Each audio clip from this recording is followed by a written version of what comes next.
you know, we're going to fight for everything that we deserve. But at the same time, like, we need to play basketball. That's what our fans crave. And that's what all of you crave as well, is you want the product on the floor. And at the end of the day, that's how you make the money. That's how you're marketable. That's I think what the fans get excited about. That's what fans want to show up for. So, you know, it's business and it's a negotiation, and there has to be compromise on both sides. And, you know, we're starting to get down to the wire of it, and it's becoming really important. And, you know, obviously I want to help in any way I can, and I try to educate myself the best I can. Obviously, I can't speak to every single number. It's hurting. That moment captures the central reality the WNBA will confront throughout this season. While public attention drifts toward contract disputes and the constant noise surrounding collective bargaining negotiations, Caitlin Clark offered one clear, unambiguous message. And today, you guys, WNBA fans are so excited because Caitlin Clark is finally back on the court playing basketball, and it seems like she is 100%. She is going 5v5. Team USA is currently holding their training camp. So all the ladies will be in Durham this weekend training. As you can see, the roster here: Lauren Betts, Aaliyah Boston, Cam Brink, Paige Beckers, Veronica Burton, Sonia Citron, Caitlin Clark, Kalia Copper, Chelsea Gray, Brittany Griner, Dearica Hamby, Kiki Ariafen, Rakia Jackson, Brianna Jones, Kelsey Plum, Angel Reese, Juju Watkins, and Jackie. This momentum cannot be risked. That assessment is not dramatic, it is factual. And today, WNBA fans finally have something tangible to celebrate, because Caitlin Clark is back on the court playing basketball, and all signs indicate she is fully healthy. She is participating in 5-on-5 action. Team USA is holding its training camp, bringing the league's brightest stars to Durham this weekend.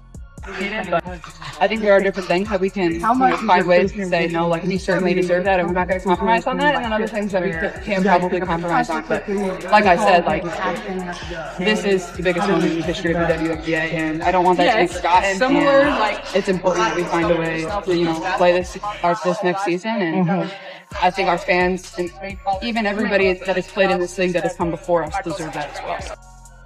The roster alone tells the story.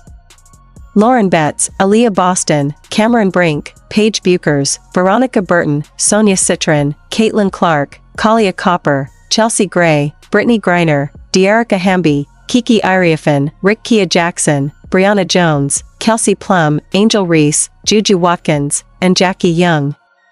In December 2024, these elite players gathered in Durham under the banner of preparation for the 2026 FIBA World Cup. But beneath the surface, tension was impossible to ignore. With the WNBA Players Association and league officials locked in a stalled CBA negotiation, the January 9th deadline looms ominously. Failure to reach an agreement could place the entire 2026 season in jeopardy. This is not hyperbole. The stakes are real. The roster featured generational names, including Stewart, Plum, Reese, Beckers, and Clark. Can we just give it up for Caitlin Clark's answer? Thank you, Caitlin. This is the biggest moment the WNBA has ever seen, and it's not something that can be messed up. I feel like I have been screaming this at the top of my lungs through all of the messiness that has happened over the past 2 seasons in the WNBA. You have a moment right now in women's basketball, and specifically in the WNBA. You have a boom that we have never seen in the history of this league. Do whatever you can to not mess it up, and they've already done multiple things that is like shooting themselves in the foot. Yet this camp represented more than basketball. It arrived at a defining crossroads for the league, where what players say away from the hardwood may ultimately matter more than what happens on it right now for everyone. But what makes Caitlin Clark's comments resonate is not simply what she said, but how she said it. There is an unmistakable awareness embedded in her framing, a recognition of timing that extends far beyond basketball. Team that is playing against them. Kelsey Plum off the screen, kicks to Caitlin Clark for 3. Caitlin Clark up the court. Another 3. Caitlin Clark off the screen, another 3. Her shot looks really good. There were other photos of her going around, I feel like the past couple weeks also, saying that it looks like she dropped some of the muscle that she did gain before last season. It's hard to tell. To be honest, you guys, I'm not really like body watching Caitlin Clark. She does not dismiss player demands. She does not undermine the legitimacy of charter flights, improved compensation, or revenue sharing. Instead, she identifies the inflection point. This is not just another negotiation cycle. This is not business as usual. This is the most consequential moment the league has ever faced. Her emphasis is clear. Whatever happens next cannot interrupt play. Without games, there is no momentum. Without momentum, growth collapses. This is not emotional rhetoric. It is strategic realism. The WNBA is not insulated from disruption the way older leagues are. Like that, we had the photos last year from Media Day when she was like flexing and all that, and you could clearly see that she had put on a lot of muscle, but it's hard to tell here, so I'm not really going to comment on it. But there were some fans that were saying it looks like she dropped some of the muscle that she put on, and a lot of people were wondering if that is why she had so many soft tissue injuries during last season, but again, I don't know. So I'm just going to leave it at that. And here's another clip, you guys, of Caitlin Clark's signature three. She's dribbling the ball up the court, goes to her left, step back 3-point. It is still building its foundation. Clark understands that visibility is oxygen. Once removed, it is extraordinarily difficult to restore. Consider where the league stood only 1 year ago. The 2024 season approached with uncertainty. Caitlin Clark had not yet proven how her generational college stardom would translate professionally. Angel Reese was still viewed by some as a question mark at the next level. Paige Bueckers remained sidelined by injuries. Attendance numbers hovered near 6,500 per game. Media coverage was inconsistent. Casual fans tuned in sporadically. Like that, we had the photos last year from Media Day when she was like flexing and all that, and you could clearly see that she had put on a lot of muscle, but it's hard to tell here, so I'm not really going to comment on it. But there were some fans that were saying it looks like she dropped some of the muscle that she put on, and a lot of people were wondering if that is why she had so many soft tissue injuries during last season, but again, I don't know. So I'm just going to leave it at that. And here's another clip, you guys, of Caitlin Clark's signature three. She's dribbling the ball up the court, goes to her left, step back 3-point. Compare that reality to today. The Indiana Fever are drawing over 17,000 fans per game. National broadcasts routinely exceed 1 million viewers. Merchandise sales have exploded. Social media engagement has multiplied. This is not incremental progress. It is a seismic shift. And it is fragile. Clark's words carry weight because they acknowledge the business side of professional sports, a dimension often ignored in public discourse. And this is the kind of basketball that so many WNBA fans have been missing. And there's another clip that is also currently going viral, and it's Paige Bueckers' sidestep three on Caitlin Clark. And now obviously the Caitlin Clark haters are loving this, but I also love this too. I love to see two great players like Paige, like Caitlin, playing either on the same team or against one another. But check this out. So there's a long rebound here. Paige gets it, pump fake, sidestep, drains the three, and that is game. The WNBA just completed its most successful season by every measurable metric. Television ratings increased by roughly 70%. A landmark media rights agreement worth approximately $2.2 billion over 11 years was secured. Expansion fees reached $50 million per franchise, signaling unprecedented investor confidence. Leagues spend decades attempting to manufacture this type of momentum. The WNBA stumbled into it organically, powered by transcendent talent and cultural alignment. And this is the kind of basketball that so many WNBA fans have been missing. And there's another clip that is also currently going viral, and it's Paige Bueckers' sidestep three on Caitlin Clark. And now obviously the Caitlin Clark haters are loving this, but I also love this too. I love to see two great players like Paige, like Caitlin, playing either on the same team or against one another. But check this out. So there's a long rebound here. Paige gets it, pump fake, sidestep, drains the three, and that is game. That is why the stakes feel so high. This moment cannot be squandered. That is why Clark's answer felt like a release valve for so many fans. It articulated what many have been thinking but few have said so plainly. This cannot be messed up. There is a sense of urgency now surrounding women's basketball that has never existed before. This is not a niche boom. This is not a temporary spike. This is a genuine cultural moment. And yet, amid all of this, the league has repeatedly made decisions that appear to undercut its own progress. From messaging missteps to scheduling conflicts to unresolved labor disputes, the pattern is troubling. The necessity of compromise, while unpopular, becomes unavoidable in this context. Players are absolutely justified in demanding better conditions. For we'll just call them Team Gray right here in Team USA training camp. But it is so interesting because so many outlets are picking up this clip and it's like, oh, Paige Bueckers drains a three in Caitlin Clark's face. And she did. She absolutely did. But this is fun. I just love to see all these young players out there competing. Universal charter flights are not a luxury. They are a professional standard. Increased revenue sharing is not greed. It is alignment with value creation. Improved salaries are not charity. They are overdue corrections. But the timing matters.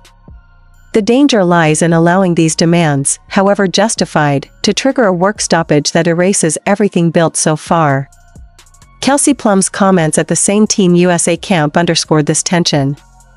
She described negotiations as discouraging, pointing to a wide gap between player expectations and league offers. With a January 9th deadline looming, time is not a neutral factor. Every passing week compresses options. Unlike the NBA, which can survive a lockout due to entrenched fan loyalty and massive financial reserves, the WNBA does not possess that luxury. This league is still in its construction phase. Shutting it down mid-build would cause structural damage that cannot easily be repaired. And yet, even as these existential questions loom, the basketball itself tells a different story. Watch the clips from camp. Kelsey Plum coming off a screen, kicking out to Caitlin Clark for three. Clark pushing the ball up the floor, pulling from deep. Another screen. Another three. The shot looks smooth. The release is confident. The rhythm is natural. There is no visible hesitation. There were recent photos circulating suggesting Clark may have shed some of the muscle she added before her rookie season. It is difficult to tell definitively, and speculation is unnecessary. What matters is movement. She looks fluid. Her footwork is sharp. Her conditioning appears solid. And that visual confirmation matters more than any debate. Because it reinforces the central truth. Fans want to watch basketball. They want to watch her play. And they are waiting.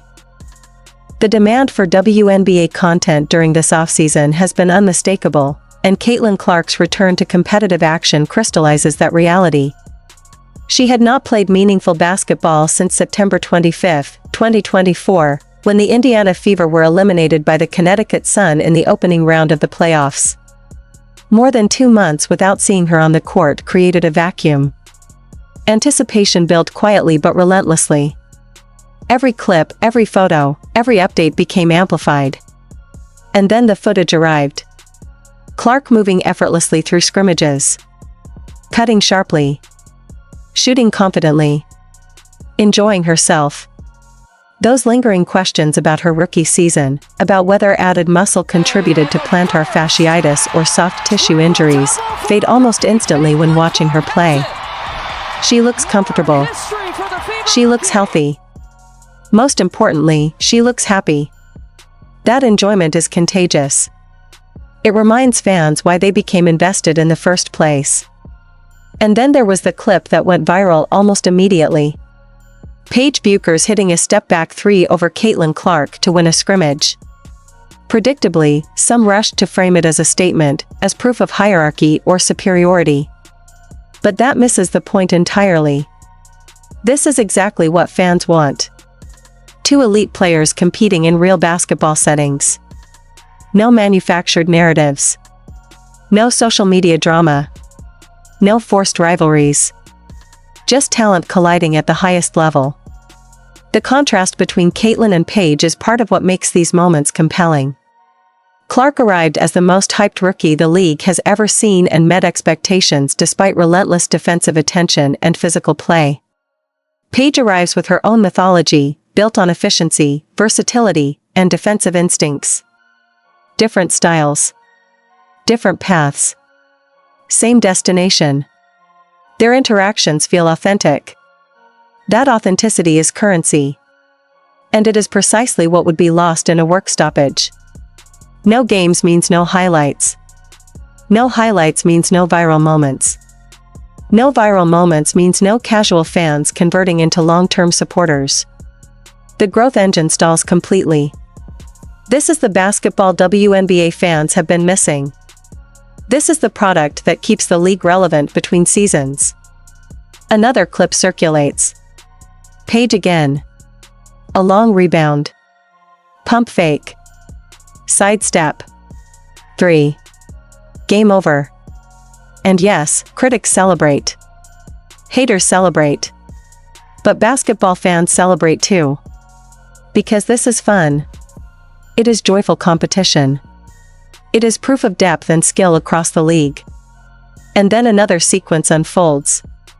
Angel Reese posts up. Paige Bucher shades. Jackie Young rotates. Caitlin Clark fights through a screen. This is not casual defense. This is structured, intelligent, disciplined basketball. Even in a practice setting. Even among players who have not spent extensive time together. The defensive attention Clark commands is revealing. Paige denies the entry pass. Jackie shades over to help. All without a formal game plan. That alone dismantles the lazy narrative that Clark cannot defend. Watch her positioning. She does not gamble. She does not overreach. She stays connected, funnels her assignment into help, and recovers. Is she an elite defender? No. But she is more than competent, especially given her offensive workload. These nuances matter. They elevate the conversation. And they reinforce why sustained visibility is essential. Because the more people watch, the more these misconceptions disappear. This camp showcases something else as well. Diversity of backgrounds. Different draft classes. Different journeys. All converging around a shared goal. Representing Team USA. Competing at the highest level. The energy is palpable. The joy is real. This is women's basketball functioning exactly as it should, on merit, on skill, on competition. And all of it is endangered if the 2026 season does not happen. Team USA would continue. Players would still train. But the league that enables this ecosystem would suffer irreparable harm. The CBA negotiations sit at the center of this risk. Both sides have valid arguments. Players are right to demand better. The league is right to consider financial sustainability. But the consequences of failure are not evenly distributed. A work stoppage costs players a year of earnings and exposure. It costs the league trust, momentum, and fans. History is clear on this point. Young leagues cannot absorb extended disruptions. They do not bounce back easily. They lose relevance. And relevance is everything. The substance of the dispute itself further underscores the urgency for resolution. Players are asking for universal charter flights, not limited access restricted to playoffs or back-to-back situations. The physical toll of commercial travel is real. Delays, layovers, cramped conditions, and inconsistent recovery time undermine performance and increase injury risk. The NBA has enjoyed full charter access for decades. Expecting elite athletes to perform at peak levels while enduring inferior travel conditions is not sustainable. Players are also seeking a clearer and larger revenue share. The current CBA, negotiated in 2020, relies on a complex formula rather than a straightforward split. While it guarantees players at least 50% of revenue or a set minimum, it lacks transparency and scalability. With new media deals projected to bring in approximately $200 million annually starting in 2026, players want assurance that their compensation reflects the league's growth. Commissioner Kathy Engelbert has repeatedly stated that the WNBA has historically operated at a loss, subsidized by the NBA. That claim is contested. Some analysts argue that conservative accounting masks true profitability. But even accepting league figures, the underlying tension remains. Investment is required for growth. Charter flights, higher salaries, and improved conditions are not expenses to be avoided. They are inputs that generate returns. Better performance leads to better games. Better games attract fans. Fans drive revenue. This is not theoretical. It is observable across sports. The challenge is timing. Can the league afford these changes immediately, or must they be phased in? Caitlin Clark's comments speak directly to this dilemma. She does not deny that players deserve more. She suggests that the cost of not playing may exceed the cost of compromise. It is a pragmatic, business-minded perspective that is rare in athlete discourse. And it matters. Because the data is undeniable. The 2024 WNBA season averaged approximately 1.2 million national viewers, up from roughly 440,000 just 4 years earlier. Finals viewership averaged 1.63 million. Attendance increased 48% year-over-year. Expansion plans are accelerating. San Francisco joins in 2025. Portland and Toronto are on the horizon. $50 million expansion fees signal confidence. But that confidence is conditional. It assumes continued play. Continued star availability. Continued buzz. A work stoppage jeopardizes all of it. Caitlin Clark herself turned down more lucrative alternatives, including overseas play and participation in Ice Cube's Big Three, to commit fully to the WNBA. That decision carries weight. When a player with her leverage and earning potential emphasizes the importance of playing, it deserves attention. The January 9th deadline is not symbolic. Without a new agreement, the current CBA expires. A lockout or strike becomes not just possible, but likely. Legal battles would follow. Trust would erode. Even a later resolution would leave scars. The solution is not capitulation by either side. It is structured compromise. Identify non-negotiables. Phase in other demands. Commit to timelines.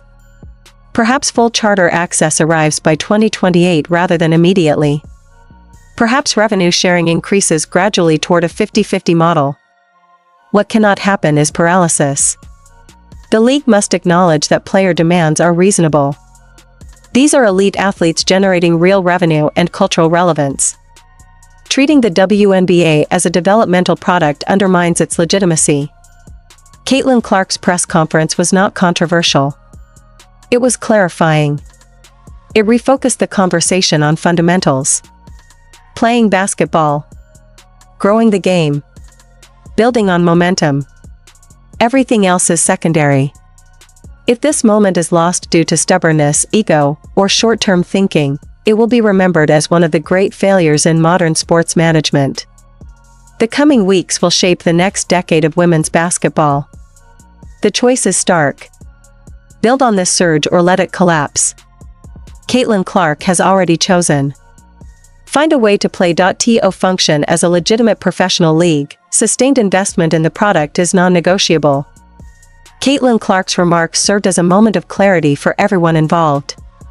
She redirected attention to what actually matters: playing the games, growing the audience, and protecting the momentum already created. Everything else, including negotiation theatrics and public positioning, is secondary to that mission. If the WNBA and the Players Association allow this window to close because of pride, rigidity, or short-term thinking, it will stand as one of the most damaging errors in modern sports. Will the league preserve the surge in 2024, or derail it with a work stoppage that pushes fans away and fractures trust? Will players secure fair treatment and compensation, or be forced into an impossible choice between leverage and livelihood? Caitlin Clark's answer is unmistakable. Find a way to play. Ultimately, this is about the game, the fans, and the future of women's basketball. Everything else is secondary now.